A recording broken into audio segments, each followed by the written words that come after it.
না খাওয়ার নামই রোজা না। রোজার আদৌ কতগুলা মর্তবা রয়েছে, রোজার আদৌ কতগুলা ফজিলত রয়েছে। এই চোখেরও রোজা আছে, এই কানেরও রোজা আছে, এই জবানেরও রোজা আছে। কথা কোনটি কিনা? বলে হুজুর চোখের রোজা আবার কি, কানের রোজা আবার কি, জবানের রোজা আবার কি? আমার আপনার নবী বলেন কানের রোজা হলো মাহে রমজান মাসে রোজা রেখে এই কান দ্বারা খারাপ শব্দ না শোনা, এটা হলো কানের রোজা। যেটা বলুন না সুবহানাল্লাহ। আর চোখের রোজা হলো মাহে রমজান মাসে রোজা রেখে এই দুইটা চক্ষু দ্বারা খারাপ কাজ না দেখা, এই হলো চোখের রোজা। আর মুখের রোজা হলো আমার নবী বলেন রমজান মাসে রোজা রেখে এই জবান দ্বারা খারাপ কথাবার্তা না বলা। যেটা বলুন না সুবহানাল্লাহ। আর যেটা বলুন না সুবহানাল্লাহ। উম্মতদেরকে আমি আল্লাহ একটা মাস দিয়েছি, যেই মাসটার নাম হলো রমজান মাস। এই রমজান মাসে রসুলের উম্মতগণরা দিনের বেলা রোজা রাখবে, তাদের চেহারাটা হলুদ বর্ণের মতো হয়ে যাবে, পেটের মধ্যে কিতা থাকবে, পিপাসায় জিহ্বাটা শুকিয়ে যাবে, তাদের সামনে খাবার থাকবে, তারপরেও তারা খাবার খাবে না। ইফতারের আগ মুহূর্তে তাদের সামনে বিভিন্ন রকমের খাবার থাকবে, তারা খাবার সামনে থাকার পরেও সময় না হওয়ার আগ পর্যন্ত তারা ইফতার করবে না। ওই সব উম্মতদেরকে ওই সময়টার মধ্যে আমি আল্লাহ আমার নবীর উম্মতদের সাথে পর্দা ছাড়াই কথা বলতে থাকবো। জোরে বলুন না আল্লাহু আকবার। আর জোরে বলুন না আল্লাহু আকবার। এই মাহে রমজান মাসকে সম্মান করার কারণে, মাহে রমজান মাসকে সম্মান করার কারণে একজন লোক আমার আল্লাহ রাব্বুল আলামিনের পক্ষ থেকে কবরের আযাব মাপ পেয়েছেন। জোরে বলুন না আল্লাহু আকবার। সালাম দেওয়া সুন্নত, সালাম দেওয়া, সালামের জবাব দেওয়া। সালাম না দিলে কোনো গুনাহ হবে, কিন্তু সালাম যদি কেউ দেয়, সালামের জবাব না দিলে গুনাহ হবে কি হবে না? আর জোরে বলেন হবে কি হবে না? তাহলে আপনাদেরকে আমি সালাম দিলাম, সালামের আওয়াজটা এত আস্তে, রোজার মাস, ঠিক না বাবারি?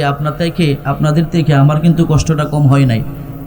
আমিও সারাদিন রোজা রেখেছি, তারপরে তারাবি নামাজ পড়িয়ে না খেয়েই চলে এসেছি। এই জন্য আবারও আপনাদেরকে সালাম দিচ্ছি, সালামের আওয়াজটা একটু জোরে দিবেন। আসসালামু আলাইকুম ওয়া রাহমাতুল্লাহি ওয়া বারাকাতুহু। মহান রবের দরবারে শুকর আদায় করি যে আল্লাহ আমাকে আপনাকে পবিত্র মাহে রমজান মাসের জান্নাতের বাগানে আসার বসার সুযোগ করে দিয়েছেন, আমরা আসতে পেরেছি। এই জন্য রব্বে কারিমের দরবারে শুকর আদায় করি। সকলে বলি আলহামদুলিল্লাহ। আর একটু জোরে বলি আলহামদুলিল্লাহ। লক্ষ কোটি দুরুদার সালাম ওই নবীজির কদম মুবারকে, যাকে সৃষ্টি না করলে আমার আল্লাহ কিছুই সৃষ্টি করতেন না। জোরে বলুন সুবহানাল্লাহ।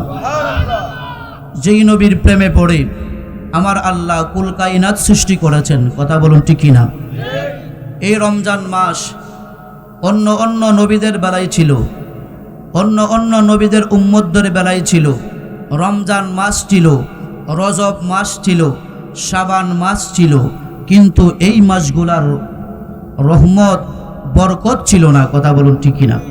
কিন্তু আমার আপনার নবী যখন দরার দামে আগমন করলেন, আমার আল্লাহ এই মাসগুলার বরকত দিয়েছেন। জোরে বলুন সুবহানাল্লাহ।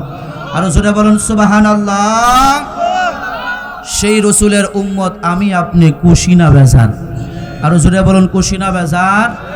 না চাহিতে বিনা দরখাস্তে আল্লাহ আমাকে আপনাকে এমন একজন রসুলের উম্মত বানিয়েছেন, রাত দিন মিলাইয়া যদি শুকর আদায় করি তারপরেও শেষ হবে না। কথা কোন ঠিক কিনা?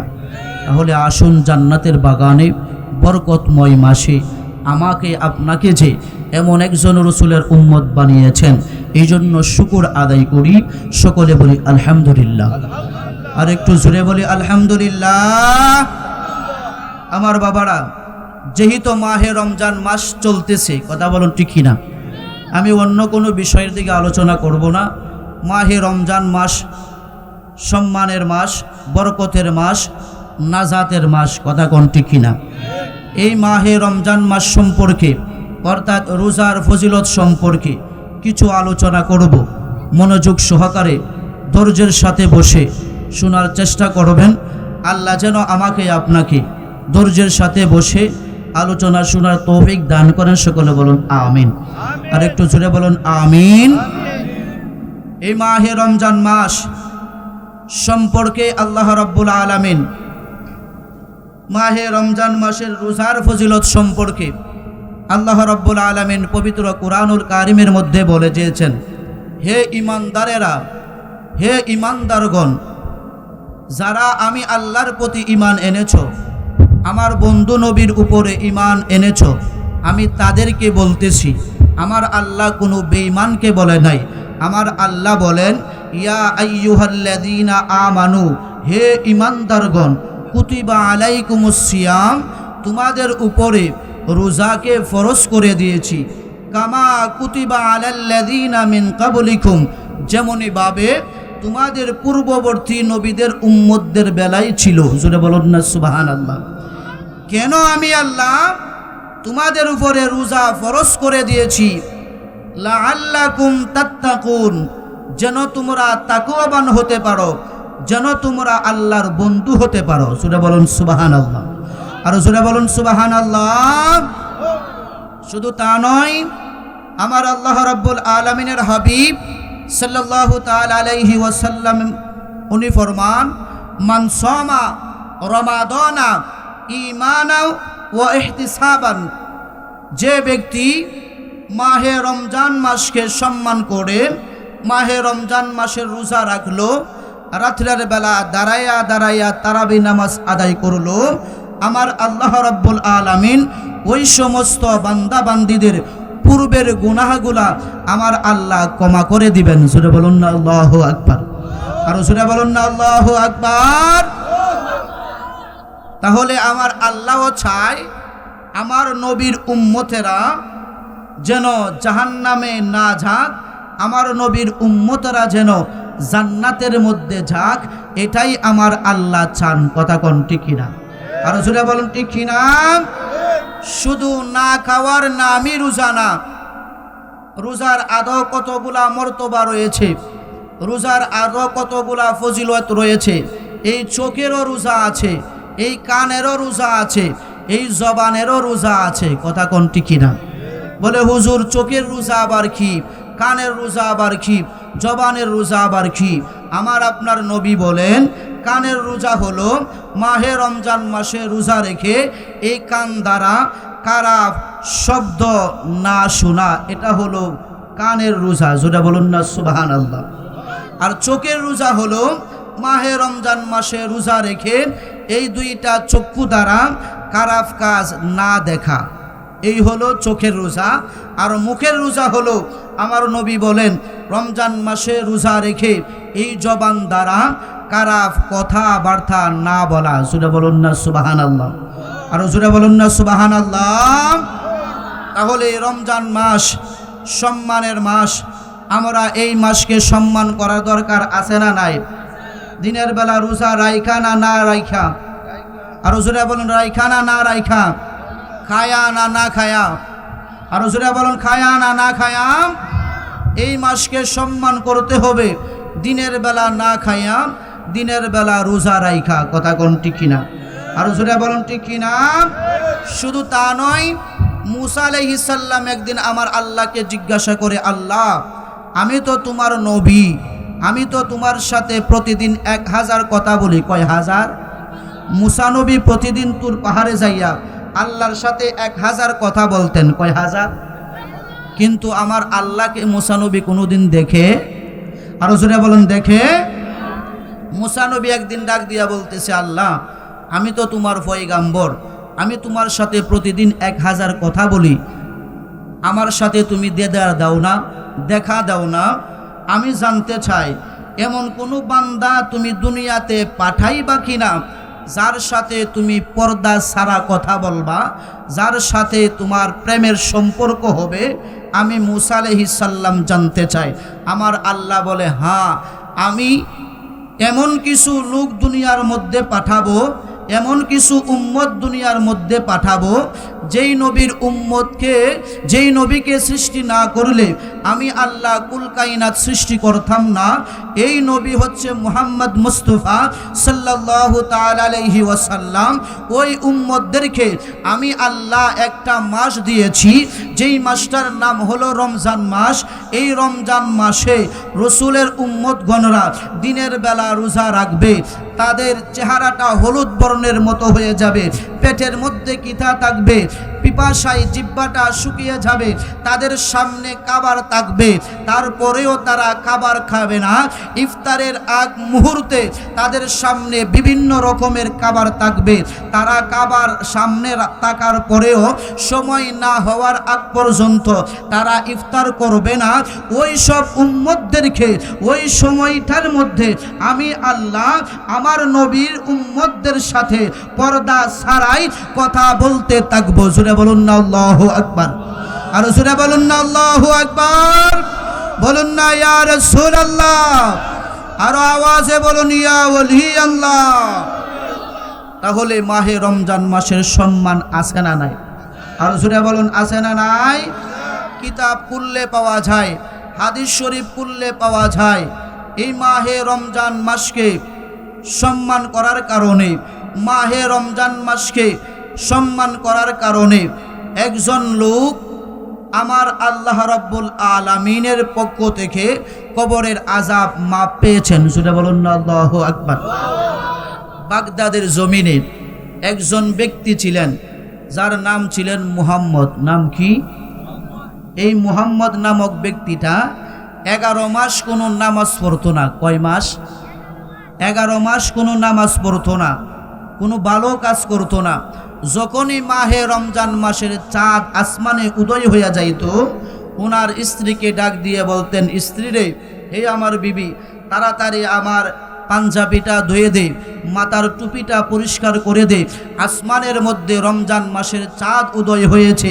11 মাস যা করছি না করছি, এই মাসটা বড় সম্মানের মাস, এই মাসটা বড় বরকতের মাস। এই মাসে কোনো ফাজলামি করা যাবে না, এই মাসে আল্লাহর ইবাদত বন্দিগি ছাড়া যাবে না। এই মাসেই আমি আল্লাহর ইবাদত করব, মাহে রমজানের রোজা রাখবো, এমনকি 5 ওয়াক্ত নামাজ জামাতের সাথে মসজিদে যাইয়া আদায় করবো। জোরে বলুন না আল্লাহু আকবার, আর জোরে বলুন না আল্লাহু আকবার।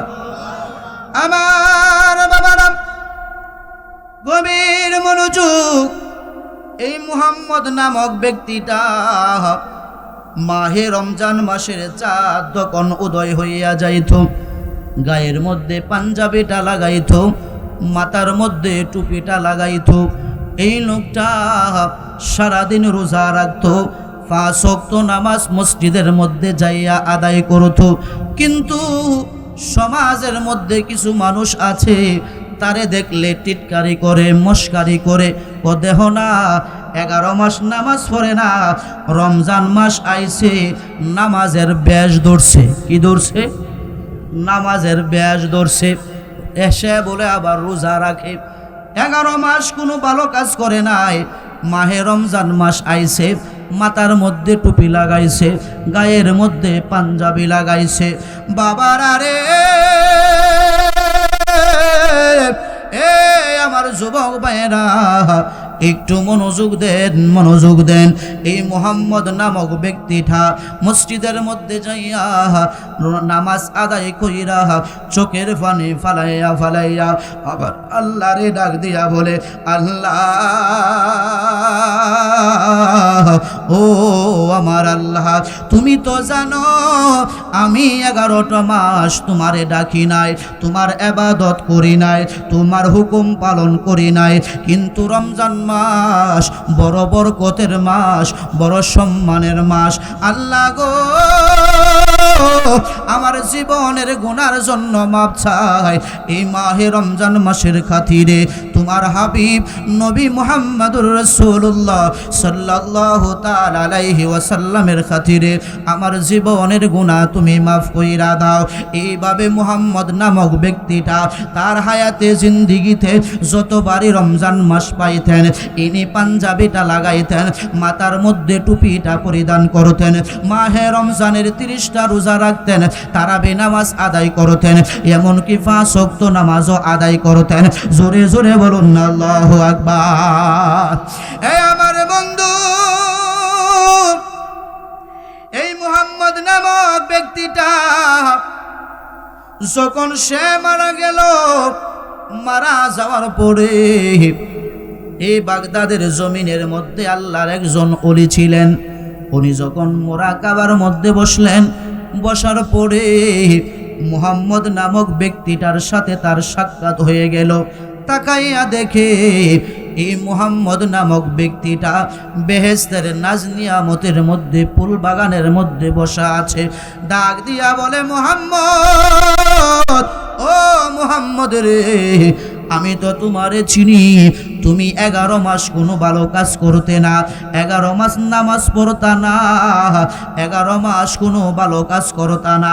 যখনই রমজান মাস আসতো তুমি মাথার মধ্যে টুপি লাগাইতা, গায়ের মধ্যে পাঞ্জাবি লাগাইতা, মসজিদের মধ্যে যাইয়া চোখের পানি ফালাইয়া কান্নাকাটি করতা। এ মুহাম্মদ, তুমি যে 11 মাস ভালো কাজ করো না, আমার আল্লাহ কি 11 মাসের অন্যায়ের কারণে তোমাকে কি তোমার কবরের মধ্যে কোনো শাস্তি দেয় নাই?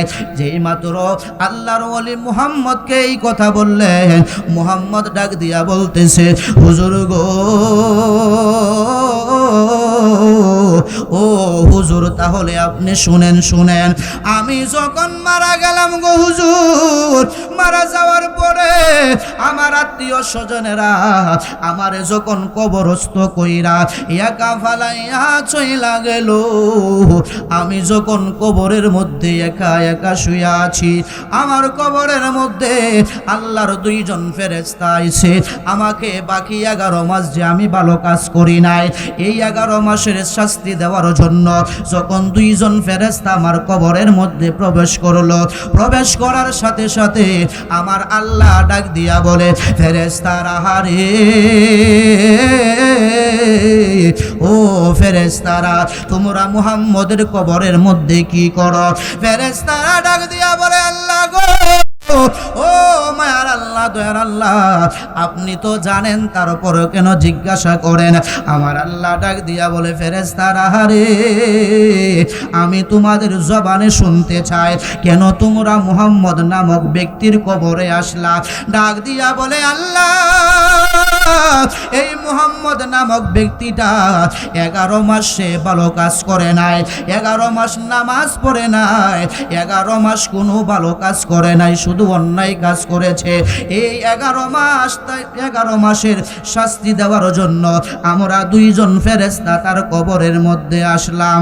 আমার আল্লাহ ডাক দিয়া বলে, ফেরেশতারা রে, ও ফেরেশতারা, তাহলে তোমরা শুনো, ও ফেরেশতারা, সে যে 11 মাস আমি আল্লাহর হুকুম পালন করে নাই, আমি আল্লাহ তো জানি, সে যে 11 মাস কোনো ভালো কাজ করে নাই, আমি আল্লাহ জানি, কিন্তু মাহে রমজান মাস যখন আসতো, সে মাহে রমজান মাসকে সম্মান কইরা দিনের বেলা রোজা রাখতো, 5 ওয়াক্ত নামাজ মসজিদের মধ্যে যাইয়া জামাতের সাথে আদায় করতো, আর চোখের পানি ফালাইয়া আমি আল্লাহর দরবারে কান্নাকাটি করতো। এ ফেরেশতারা, এই মুহাম্মদের চোখের পানিটা আমার কাছে বড় ভালো লেগেছে। শুধু তা নয়, রমজান মাসকে সম্মান কইরা দিনের বেলা যে আমার নবীজির সুন্নত টুপিটা মাথার মধ্যে লাগাইতো, গায়ের মধ্যে যে পাঞ্জাবিটা লাগাইতো, এটা আমার কাছে বড় ভালো লাগা গেছে। এই জন্য আমি আল্লাহ এই মুহাম্মদের 11 মাসের গুনাহ আমি আল্লাহ ক্ষমা কইরা দিছি। জোরে জোরে বলুন না আল্লাহু আকবার, আর জোরে বলুন না আল্লাহু আকবার। আল্লাহুম্মা সাল্লি মাওলানা وعلى آله مولانا محمد اللهم صل على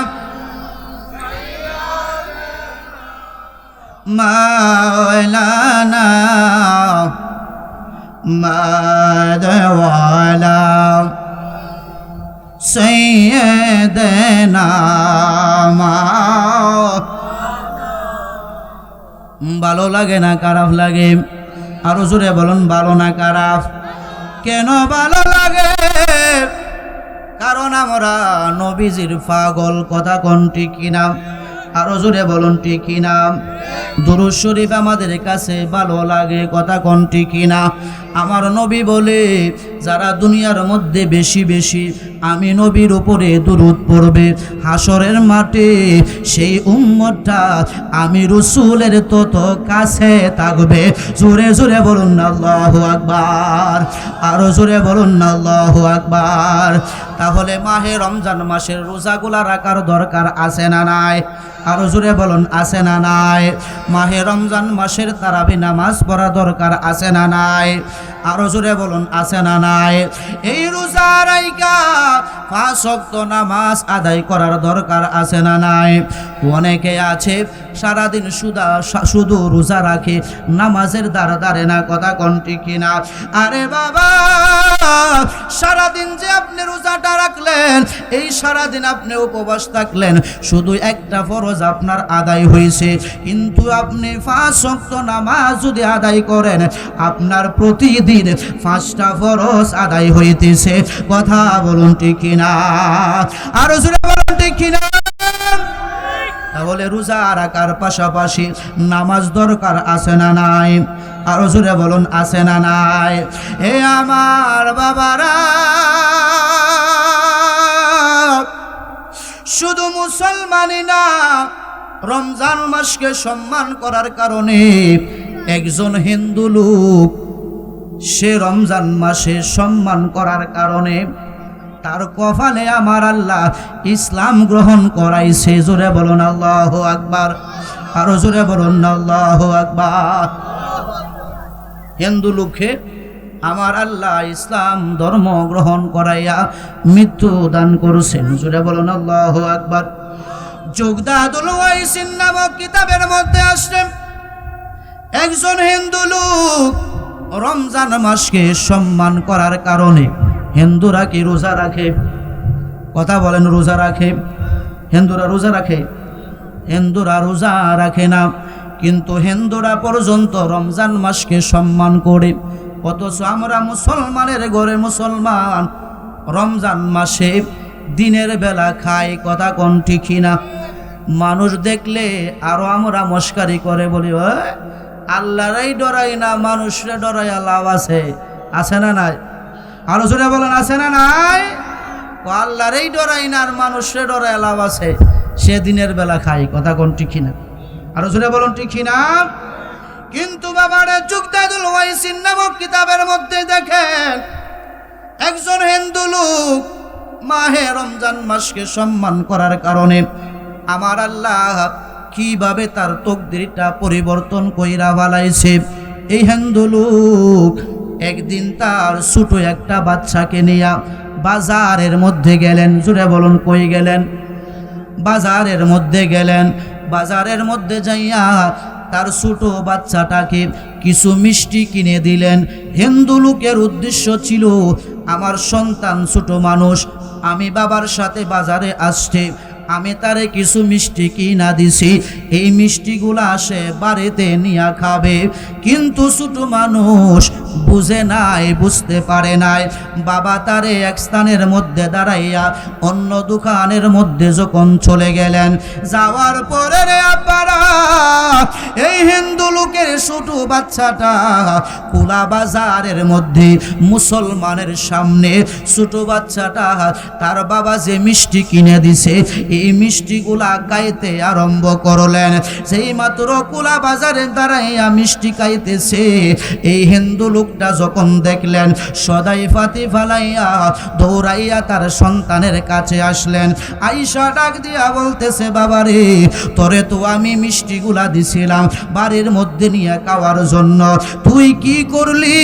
মুসলমানদের সামনে তুই মিষ্টিগুলা খায়া ফালাইলি। তুই কি জানোস না মুসলমানরা সারাদিন রোজা রাখছে, তারা সারাদিন কোনো কিছু খায় না। আমি তোরে তো মিষ্টিগুলা দিছি বাড়ির মধ্যে নিয়ে খাওয়ার জন্য, তুই কেন মিষ্টিগুলা খাইলে? এই কথা বইলা মুসলমানদের সামনে কেন মিষ্টি খাইলো?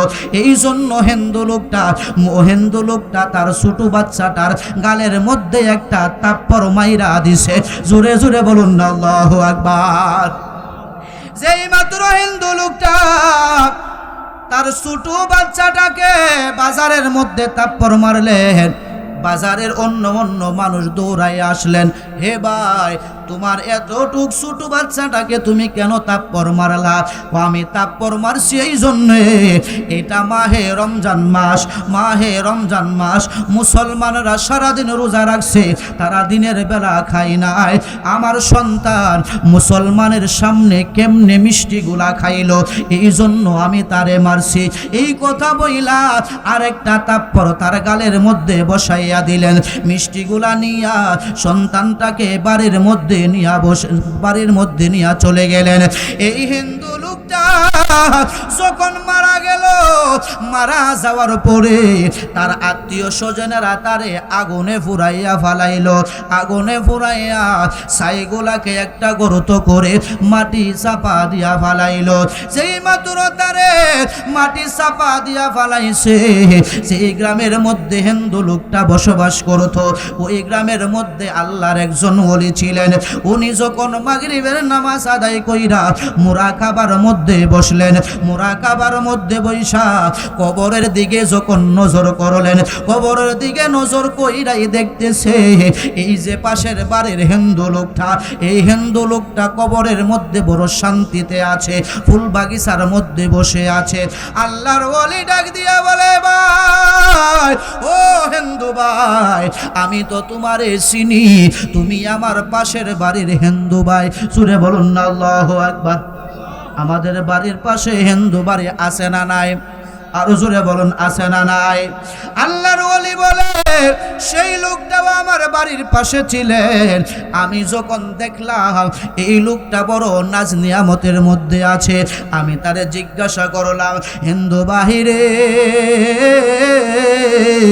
আরে তুমি তো হিন্দু মানুষ, তুমি তো আল্লাহর প্রতি মানানো নাই, রসুলের কালিমা পড়ো নাই, তুমি তো মুসলমান হও নাই, তোমারে তোমার আত্মীয় স্বজনেরা আগুনে ফুরাইছে, আগুনের ফুরাইয়া ছাইগুলা মাটির নিচে চাপা দিয়া ফালাইছে। তোমাকে এখন দেখতেছি তুমি জান্নাতের নাজ নিয়ামতের মধ্যে আছো। কিভাবে তুমি নাজ নিয়ামতে পাইলা? তা কিভাবে তুমি পাইলা আমাকে একটু বলো না।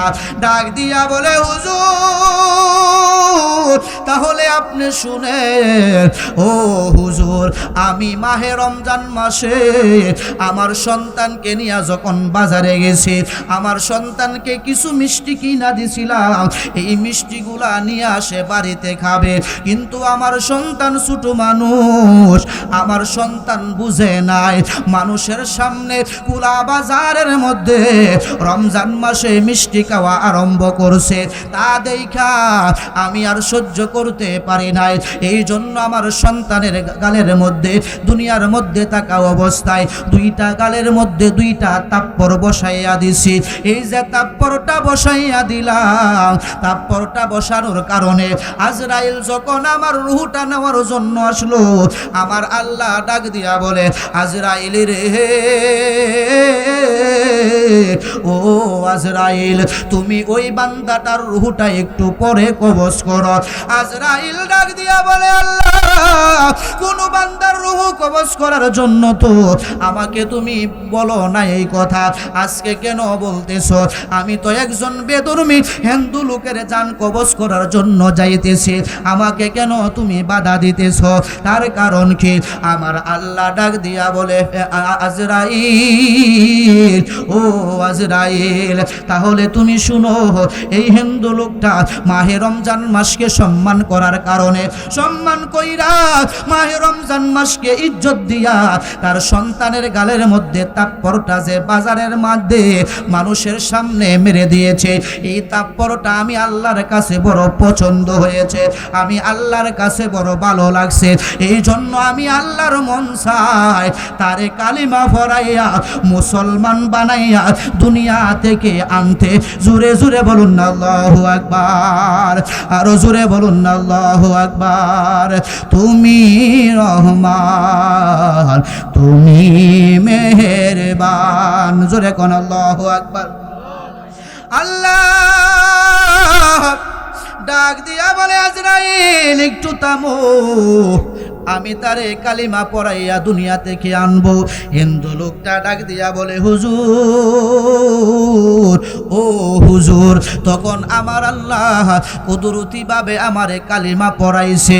কালিমা পড়াইয়া মুসলমান বানানোর পরে আজরাইল আমার জানটা কবজ করছে। জোরে জোরে বলুন না আল্লাহু আকবার, আরো জোরে বলুন না আল্লাহু আকবার। তাহলে আমার বাবারা, একজন হিন্দু লোক, একজন বিধর্মী লোক কালিমা না পড়ার কারণে সারাদিন সে আল্লাহর হুকুম পালন না কইরাও রমজান মাসকে সম্মান করার কারণে তার তকদিরে যদি, তার কপালে যদি কালিমা থাকতে পারে রে, আমরা মুসলমানের সন্তান, আমরা মুসলমানের ঘরে মুসলমান, আমরা রমজান মাস পাইয়া এই মাসকে সম্মান করার দরকার আছে না নাই? আরো জোরে বলুন, আছে না নাই? আল্লাহুম্মা সাল্লি আলা সাইয়্যিদিনা মুহাম্মদ নাবিয়ানা শাফিয়ানা নাবিয়ানা মাওলানা মুহাম্মদ। আল্লাহুম্মা সাইয়্যিদিনা মুহাম্মদ নাবিয়ানা শাফিয়ানা নাবিয়ানা মাওলানা। ইচ্ছা করলে দয়াল নবী তাকিতে পারতেন আরো সে গো, তাকিতে পারতেন আরো সে। উম্মতের মায়ায় নবী, উম্মতের মায়ায় নবী শুয়া আছে জমিনে। আল্লাহুম্মা সাল্লি আলা নাবিয়ানা শাফি মাওলানা মুহাম্মদ। আল্লাহুম্মা সাইয়্যিদিনা মুহাম্মদ নাবিয়ানা শাফিয়ানা নাবিয়ানা মাওলানা মুহাম্মদ। আল্লাহুম্মা নাবিয়ানা শাফিয়ানা। জোরে বলুন না আল্লাহু আকবার, আরো জোরে বলুন না ইয়া রাসূলুল্লাহ, আরো মহব্বতে বলুন না ইয়া ওলি আল্লাহ। এ আবার বাবারা, এই রমজান মাসের প্রথম রমজানে ওলি কুলের সম্রাট, যিনি মাহবুবে সুবহানি কুতুবে রব্বানি শেখ সৈয়দ মুহিউদ্দিন আব্দুল কাদের জিলানী বাগদাদি রহমাতুল্লাহি আলাইহি দুনিয়ার মধ্যে আগমনের দিন, কথা বলুন ঠিক কিনা? আরো জোরে বলুন ঠিক কিনা? হুজুর গাউসে পাক, যিনাকে আমরা সবাই এক নামে চিনি, বড় পীর গাউসে পাক, কথা কোন ঠিক কিনা? এই গাউসে পাকের জন্ম হয়েছে মাহে রমজান মাসের পহেলা তারিখ, কথা কোন ঠিক কিনা? আল্লাহর ওলিদের এমন পাওয়ার, আল্লাহর ওলিদের এমন ক্ষমতা। অনেকে আছে আউলিয়া কিরামদের কারামত বিশ্বাস করতে চাই না, কথা কোন ঠিক কিনা? আউলিয়া কিরামদের কারামত মানতে চাই না, কথা কোন ঠিক কিনা? যেই মৌলবীরা মানে না আউলিয়া কিরামদের কারামত, আউলিয়া কিরামদের কারামত যারা বিশ্বাস করতে চাই না, এই বাংলার জমিনে তো কোনো নবী আসে নাই, বাংলার জমিনে কোনো সাহাবী আসে নাই। এই বাংলার জমিনে যারা কালেমার দাওয়াত দিয়েছেন, যারা ইসলাম এনেছেন, তারাই হলো ওলি আল্লাহ, কথা কোন ঠিক কিনা? আরো জোরে বলুন ঠিক কিনা? তাহলে যাদের উসিলায় তোমরা আল্লাহ চিনলাম, যাদের উসিলায় ইসলাম পাইলাম, যাদের উসিলায় কালেমা পাইলাম, যাদের উসিলায় আমরা মসজিদ পাইলাম, যাদের উসিলায় আজকে আমরা শরীয়ত পেয়েছি, মারিফত পেয়েছি, হাকিকত পেয়েছি, তরিকত পেয়েছি, তাদের বিরুদ্ধে আমরা আজকে সমালোচনা করি। কথা কোন ঠিক কিনা? আরো জোরে বলুন ঠিক কিনা? এই ওলিরাই যদি বাংলার জমিনে না আসতো, আমার আপনার পিছনের লিঙ্কটি ছুড়তো না। কথা কোন ঠিক কিনা? আরো জোরে বলুন ঠিক কিনা? তাহলে যাদের কারণে আমরা আজকে মুসলমান হয়েছি, তাদের মহব্বত, তাদের ভালোবাসা, সে আউলিয়ায়ে কেরামদের মহব্বত, আউলিয়ায়ে কেরামদের ভালোবাসা আমাদের অন্তরে থাকার দরকার আছে না নাই? আরো জোরে বলুন আছে না নাই? আউলিয়ায়ে কেরামদের ক্ষমতা আছে না নাই? আরো জোরে বলুন আছে না নাই? আউলিয়ায়ে কেরামদেরকে ক্ষমতা দিছেন কে? আরো জোরে বলুন দিছেন কে? আল্লাহ যদি ক্ষমতা দিয়া থাকে, আমাদের কোনো সমস্যা আসেনি? আরো জোরে বলুন সমস্যা আসেনি? হুজুর গাউসে পাক আব্দুল কাদের জিলানী এমন একজন ওলি ছিলেন, যিনি মায়ের গর্ভ হতে দুনিয়ার মধ্যে ওলি হয়ে এসেছেন। কথা কোন ঠিক কিনা? আরো জোরে বলুন ঠিক কিনা? অনেকে আছে হুজুর গাউসে পাক 18 পারা কোরআন মুখস্থ করে দুনিয়ার মধ্যে এসেছেন, এটাও মানতে চাই না। কথা কোন ঠিক কিনা? তারা আবার সুন্দরভাবে যুক্তি দেয়, আব্দুল কাদের জিলানী যদি 18 পারা কোরআনের হাফেজ হইয়া মুখস্থ করে দুনিয়ার মধ্যে আসতে পারে, আমাদের নবী কেন পারল না? বলে কি বলে না? আরো জোরে বলুন, বলে কি বলে না? কেমনে যে দুঃখা দেয় দেখেন। হুজুর গাউসে পাক তো আমার নবীর গোলামের গোলাম, গোলামের গোলাম। হুজুর গাউসে পাক যদি 18 পারা কোরআন মুখস্থ করে আসতে পারে, যার উপরে কোরআন নাজিল হয়েছে, তিনি কেন পারলো না? যুক্তি সুন্দর না? কেন পারলো না? কারণ আমার নবী যখন দুনিয়ার মধ্যে আগমন করছে, তখনই তো কোরআন এসেছে। কথা কোন ঠিক কিনা? আমার নবীর আগে তো কোরআন আসে নাই। নবীর আগে যদি কোরআন আসতো, তাহলে নবী অবশ্যই মুখস্থ কইরা আসতেন। কথা কোন ঠিক কিনা? আরো জোরে বলুন ঠিক কিনা? কিন্তু নবীর পরে সাহাবীরা, সাহাবীদের পরে তাবে তাবাইনের পরে খুলাফায়ে রাশিদিন, খুলাফায়ে রাশিদিনের পরে আউলিয়ায়ে কেরামরা দুনিয়ার মধ্যে এসেছেন। আর হুজুর গাউসে পাক কেনই বা মুখস্থ করে আসবেন না? হুজুর গাউসে পাকের আব্বা তো আমার আব্বার মতো না, আপনার আব্বার মতো না। হুজুর গাউসে পাকের মা তো আমার মার মতো না। হুজুর গাউসে পাকের মা তো আর আপনার মার মতো না। হুজুর গাউসে পাকের আব্বাও ছিলেন একজন ওলি, হুজুর গাউসে পাকের মাও ছিলেন একজন ওলি। জোরে জোরে বলুন না আল্লাহু আকবার। আর জোরে বলুন না আল্লাহু আকবার। এই জন্যই তো আশেক বলেন, ওলিদের ওলি যিনি গাউসুল আজম জিলানী, ওলিদের ওলি যিনি নি বাগদাদে গো মাই কুতুবে রাব্বানী। বলো না বাগদাদে গো মাই কুতুবে নি, বলো ওলিদের ওলি যিনি গাউসুল আজম জিলানী, ওলিদের ওলি যিনি নি বাগদাদে গো মাই কুতুবে নি। বলো না বাগদাদে গো মাই কুতুবে।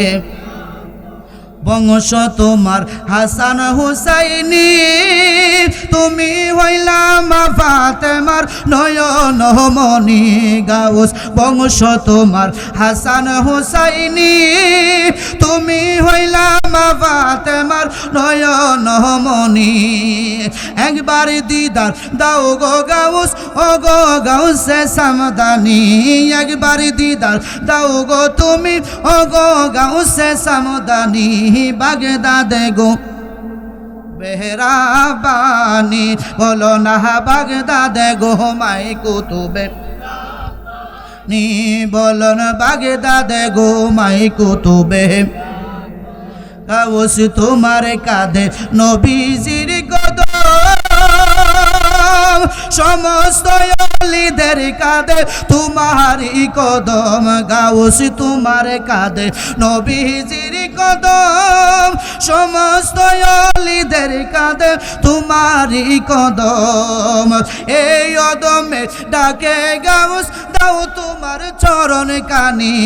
এই অদমরা ডাকে গাউস, দাও তোমার নজর কানি।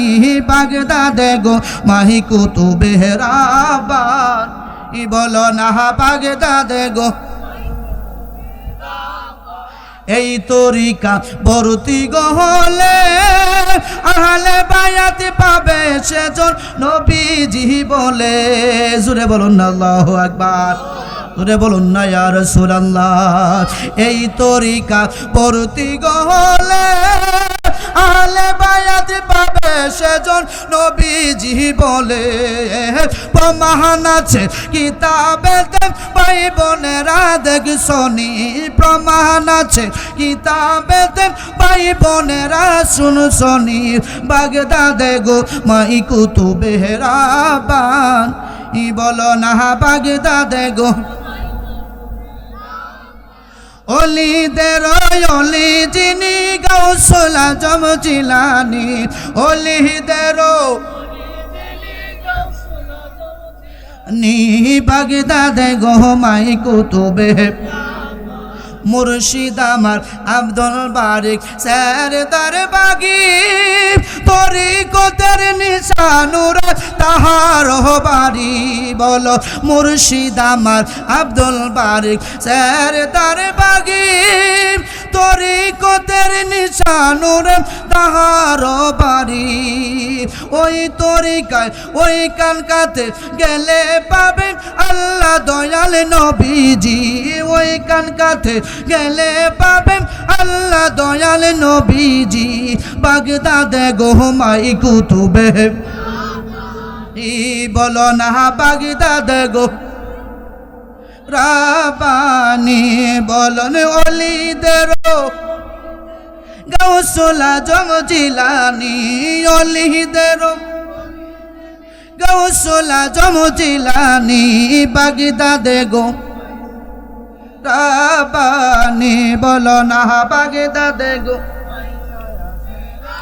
ভালো লাগে না খারাপ লাগে? আরো জোরে বলুন, ভালো না খারাপ? আমার বাবারা, হুজুর গাউসে পাক কেমন ওলি? হুজুর গাউসে পাক আব্দুল কাদের জিলানী বলে, আল্লাহর সৃষ্টি জগৎটাকে আমি যেমনি ভাবে আমার হাতের তালুটা স্পষ্ট দেখতে পাই, আল্লাহর পুরা জগৎটাকে আমি আব্দুল কাদের জিলানী আমার হাতের তালুর মতো স্পষ্ট দেখতে পাই। জোরে জোরে বলা যাবে কি আল্লাহু আকবার? আরো জোরে বলুন না আল্লাহু আকবার। শুধু তা নয়, আমার গাউসে পাক আব্দুল কাদের জিলানী বাহাজাতুল আসরার কিতাবের মধ্যে বলেন, ওই লোকটাই ওলি, ওই লোকটাই পীর, যিনি জমিনের মধ্যে বসে যেই জায়গার মধ্যে আমার আপনার তকদির লেখা হয়, ওই জায়গাটা জমিনের মধ্যে বসে চক্ষু বন্ধ করে দেখতে পারে, উনি হচ্ছে পীর। কথা বলুন ঠিক কিনা? আর আমাদের দেশের মধ্যে তো পীরের অভাব নাই, আছে না নাই? অমুক পীর তমুক পীর, পীরের অভাব। মাদ্রাসায় ভরে নাই, পীর শব্দ লাগাইয়া দিছে। মাদ্রাসার বারিন্দা যায় নাই, পীর আলী করে। কথা বলুন ঠিক কিনা? কিন্তু হুজুর গাউসে পাক আব্দুল কাদের জিলানী বলে, ওই লোকটা ততক্ষণ পর্যন্তই পীর হতে পারবে না যতক্ষণ পর্যন্ত আমি আব্দুল কাদের জিলানীর মহব্বত তার অন্তরের মধ্যে না থাকবে। কিন্তু আমাদের সমাজে, আমাদের দেশে এমন কিছু পীর আছে, ওই পীরের কাছে গাউসে পাকের নাম বললে সহ্য করতে পারে না। কথা কোন ঠিক কিনা? আর জোরে বলেন ঠিক কিনা? যেই পীরের কাছে হুজুর গাউসে পাকের নাম বললে সহ্য করতে পারে না, ওইটা আবার পীর কিসের? কথা কোন ঠিক কিনা? এটা পীর না, এটা ফের সাপ। কথা কোন ঠিক কিনা? আর জোরে বলেন ঠিক কিনা? পীর কি আলু গাছের গুড়ার মতো, বড়ই গাছের মতো, বড়ের মতো যাহা দিলেই ভরবো? হ্যাঁ, পীর অনেক পরে। কথা কোন ঠিক কিনা? আর জোরে বলুন ঠিক কিনা? পীর আমার কাছে আপনার কাছে আইসা বলতো না যে আমি পীর সাহেব আমার কাছে মুড়ি দাও। ফিরে এই কথা বলবে? কাটি ফিরে এই কথা কোনোদিন বলবে? কাটি ফির চেষ্টা করবে দুনিয়ার মানুষ থেকে কিভাবে গোপন থাকা যায়, কথা কোন ঠিক কিনা? আরো জোরে বলেন ঠিক কিনা? কিন্তু আমাদের দেশের পিসাব তারা মানুষদের কাছে বলে আমি তো কেলাবত পয়সা আমার কাছে মুড়ে দাও, কথা কোন ঠিক কিনা? আল্লাহ যেন ওই সমস্ত ফিরদের কাছ থেকে আমাদেরকে বাঁচায় রাখে, কথা কোন ঠিক কিনা? আমার বাবারা, আল্লাহর ওয়ালিদের কেমন পাওয়ার একটু মনোযোগ দেন। বলে হুজুর এতক্ষণ মাহে রমজান মাসের আলোচনা করলেন, আবার কেন আউলিয়া কেরামদের আলোচনায় গেলেন? তার কারণ হলো এই মাসে হুজুর গাউসে পাকের জন্ম হয়েছে। মাহে রমজান মাসে হুজুর গাউসে পাকের 1 তারিখে জন্ম হয়েছে। এই গাউসে পাকের শানে যদি একটু কথা না বলি তাহলে নয়। হুজুর গাউসে পাক আব্দুল কাদের জিলানী কেমন আল্লাহর একজন ওলি ছিলেন, একটু মনোযোগ দেন।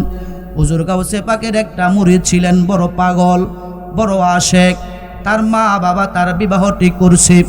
ইনি মনে মনে চিন্তা করে আমার মা বাবা আত্মীয় স্বজনকে দাওয়াত করলো, আমার বন্ধু বান্ধবকে দাওয়াত করলো, কিন্তু আমি যার হাতে বায়াত হয়েছি আমার দয়ালকে তো দাওয়াত করা এখনো হয় নাই। আমার পীরের কাছে আমার মা বাবারে পাঠাবো না, আমার বিবাহের দাওয়াত আমার পীরের কাছে আমি নিজে নিয়ে যাব। জোরে জোরে বলুন আল্লাহু আকবার। পাগল মুরিদ দৌড় মারলেন পীরের দরবারে। যাইয়া দেখতেছে হুজুর গাউসে পাক হাজার হাজার মানুষদেরকে মাসলা মাসাইল শিক্ষা দিচ্ছে। কি শিক্ষা দিচ্ছে? মাসলা মাসাইল শিক্ষা দিচ্ছে। সালাম দিলেন, হুজুর গাউসে পাক সালামের জবাব দিয়া বলতেছে, বাবা কেন আইছো তুমি? ও হুজুর আগামীকাল আমার বিবাহ, আপনি আমার বিবাহের মধ্যে থাকতে হবে, আপনি আমার বিবাহ পড়াইতে হবে। সুরে কোন আল্লাহু আকবার।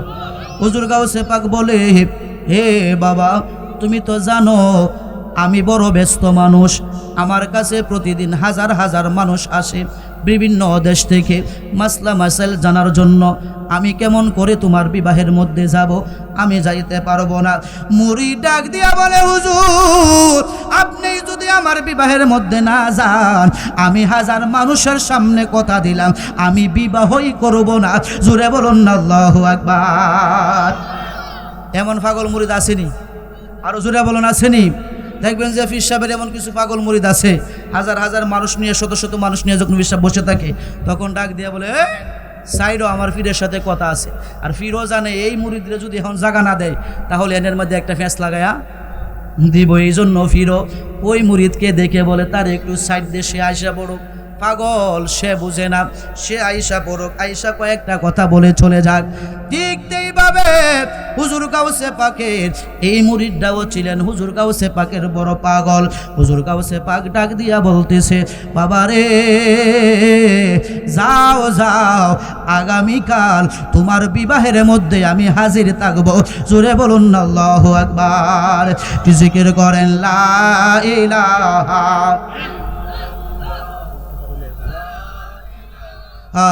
ইল্লাল্লাহু লা ইলাহা। আমার বাবারা গভীর মনোযোগ।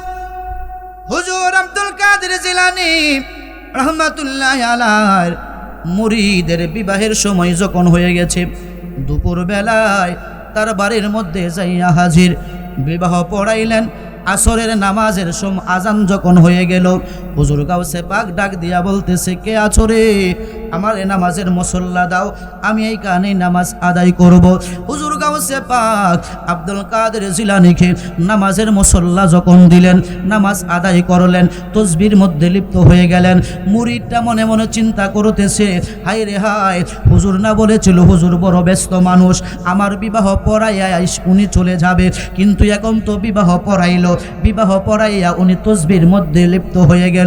হুজুর তো বড় ব্যস্ত মানুষ, আগে বলছিল উনি আসতেই পারবে না, এখন তো আর যাইতেছি না। হুজুর কি জানে না আজকে আমি নতুন জামাই, আমার অনেক আমোদ ফুর্তি আছে, আমার শালাশালিরা আছে, আমার সাথে মস্কারি করবে।